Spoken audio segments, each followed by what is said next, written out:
everybody, I'm Sarah. I'm a library assistant at the Warren County Public Library. Today I'm transplanting my jalapeno plants and I thought you guys would want to check it out. So, this is my dude. We planted this in the beginning of February because we were really bored. And now it's just really big, so it's time to put them outside. I've been hardening them off for the last couple of weeks, but it got a little bit cold one day, you see? So it got a little bit of cold shock there on the leaves a bit, but otherwise looks really healthy. So we're gonna put them in the ground.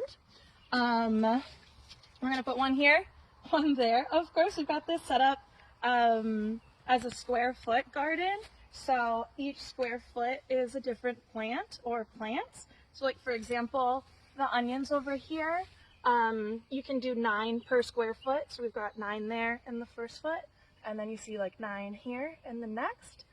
So peppers, it's just 1 plant per foot. So it's just gonna go 1, 2, and then we'll put 2 more on the other side in our 4-foot bed. Okay, cool. So pretty much they're in the ground. They were in these pots. What we did, we just rolled them around like that and loosened up the root ball, and then dumped them out in our hands, put them in the hole, covered them with dirt, patted it down.